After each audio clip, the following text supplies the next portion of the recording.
Hər vaxtınız xeyir olsun. Bugün Unit 1-in ikinci hissəsini çəkirəm. Bu dərsdə databaza strukturlarını anlamağa, databaza modelləri haqqında danışacağıq, anlamağa çalışacağıq. Data tipləri və strukturlarını anlamağa çalışacağıq. Ümumiyyətlə data tipləri nədir, onları öyrənməyə çalışacağıq. Başlayaq databaza modellərindən. Databaza modelləri nədir? Ümumiyyətlə databazanın modellərə ayıran şey nədir? Databazanın modellərə bölən şey datanın saxlama tipidir. 5 tip model var. Relational, document, key value, columnar və graph. Biz relational databaza tipində databaz modelindən işləyəcəyik bu dərs və SQL burada istifadə olunur. Relational databaza nümunə PostgreSQL, MySQL, SQL Server və Oracle SQL verilə bilər. Nəyə görə buna relational deyilir? Çünki bu databazanın tərkibində çoxlu tablolar var və bu tablolar bir-biri ilə əlaqəlidir. Bu cədvəllər bir-biri ilə əlaqəlidir. Document modeli var. Bu daha çox NoSQL olaraq bilinən məşhur bir tipdir, məşhur bir modeldir. Ən məşhur nümunəsi isə və mənim bildiyim tək nümunəsi isə MongoDB-dir. Üçüncü tip model isə Key Value modelidir. Key Value modeli daha çox caching və real-time tətbiqlərdə istifadə olunur. Ən məşhur nümunəsi Redis. Kolumnar olaraq bilinən modelləri isə daha çox böyük datalar üçün istifadə olunur. Analitika üçün burada Cassandra istifadə olunur. Mənə görə ən maraqlı data modellərdən biri isə Graph'dır. Graph çox vaxt sosial şəbəkələr üçün istifadə olunur və burada da relational modellərdə olan əlaqə məntiqi var. Graph teorisini bilən insan üçün bu məncə olduqca maraqlı bir modeldir. Nümunəsi olaraq Neo4j var. Son bir ara populyarlığı artsa da hal-hazırda çox da istifadə olunmur. Yəni istifadəçi kütləsi çox azdır. Databaz modelləri bundan ibarətdir. İndi isə databaza strukturlarını anlamağa çalışaq. Buradakı databaza strukturları relational database modelinin databaza strukturudur. Ümumiyyətlə databaza strukturu deyəndə nəyi nəzərdə tuturam? Databazanı var edən elementlər, yəni bu strukturlar sayəsində bir relational databaza yaratmaq olur. Yəni bu strukturlar birləşib bir relational databaza yaradır. Bu və ona görə mən bu strukturları 5 hissəyə böldüm. Məntiq, physical, constraint və rules, access struktur, security və access struktur və replikasiya backup strukturları. Biz əsas öyrənməliyik burada logical strukturu. Çünki biz burada dediyim kimi daha çox dataları gətirməyi, datalara SQL ilə əmr verməyi öyrənməyə çalışacağıq. Logical struktur nədir? Logical strukturu nədir? Logical strukturu belə başa düşə bilərik ki, orada cədvəllər var və bu cədvəllər sütunlar və sətirləri öz daxilində saxlayır və bu sütunlardan bəziləri primary key, bəziləri isə foreign key ola bilər və bu primary key, foreign key sayəsində biz tablolar arasında əlaqələr saxlayırıq. Yəni relational database-in ən böyük özəlliyi budur ki, bir çox tabloları bir-birini birləşdirib ortaya bir məntiqi, bir data çıxarda bilir. Məsəl üçün bir insan olsun, insanın şəxsiyyət vəsiqəsi var, Fin. Bu Fin adında bir sütunu olsun, bir tablodan gedir söhbət. Birinci tablo götürək və orada Fin sütunu olsun və orada istifadəçi şəxsin adı olsun. İkinci bir tablo olsun, orada da Fin olsun və istifadəçinin soyadı olsun. Biz bu Fin kodları bir-biri ilə uyğunlaşdıraraq adamın adını və soyadını gətirə bilərik. Çünki baxırıq ki, burada Fin, altı rəqəmli Finlə digər tablodakı altı rəqəmli Fin eynidir.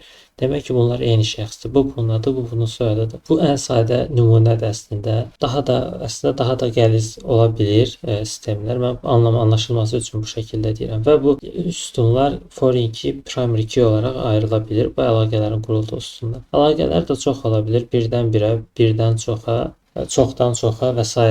Burada bunları biz bir sonraki dərslərdə əsasən də join ifadələrində daha detallı görəcəyik. Fiziki struktur var. Fiziki struktur məlumatların diskdə necə saxlandığını və idarə olunduğunu əhatə edir. Bu daha çox SQL developerin və database adminin vəzifə öhdəliklərinə girir. Biz bu hissə haqqında çox danışmayacağıq. Əsasən məntiqi struktur haqqında danışacağıq. Amma bilməkdə fayda var. Burada fayl sistemindəki strukturlar, database faylları və s.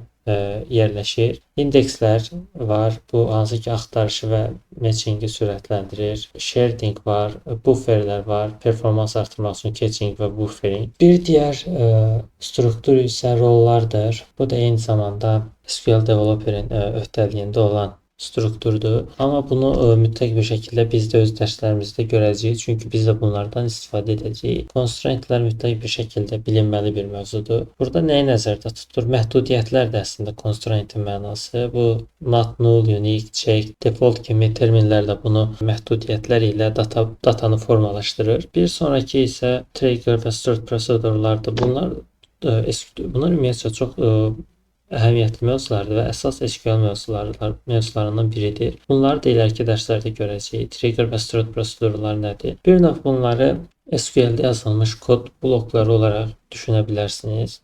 Yəni avtomatikləşdirmək üçün istifadə olunur bunlar. Və funksiyalar da var. Bir sonraki struktur güvənlik strukturudur. Bu nədir? Şəxslərə icazələr, rollar vermə. Məsəl üçün birinə rol verərsiniz, sadəcə select edə bilir, birinə rol verə bilərsiniz. Məsəl üçün view-ları alter edə bilmək üçün insert, delete, drop bu şəkildə icazələr verilə bilər. Və yaxud sadəcə baxmaq, belə deyək də baxa bilsin, yaza bilməsin, heç nə əlavə edə bilməsin, data şəklində rollar, şifrələr, hesablar açılması və s. bildiyimiz sadə şeylərdir. Amma bu da strukturun bir hissəsidir. Backup və replikasiya strukturları nədir? Verilənlərin ehtiyat nüsxələri necə yaradılması haqqında burada söhbət gedir.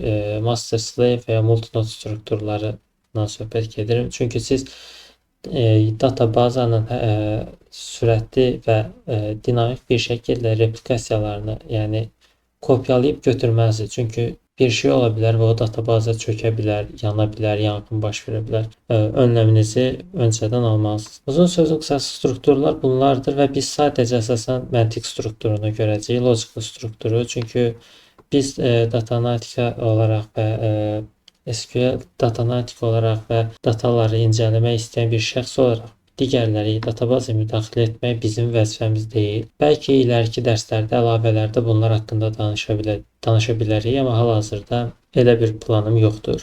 Data tipləri nədir? Ümumiyyətcə data tip nədir?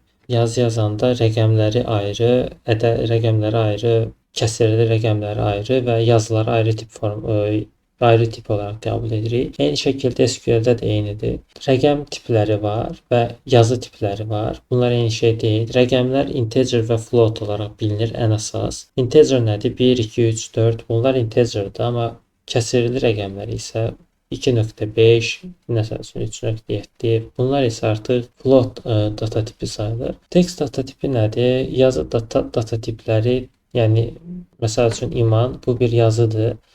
Bu text data tipi sayılır. Bir digər data tipi isə date və time data tipləridir.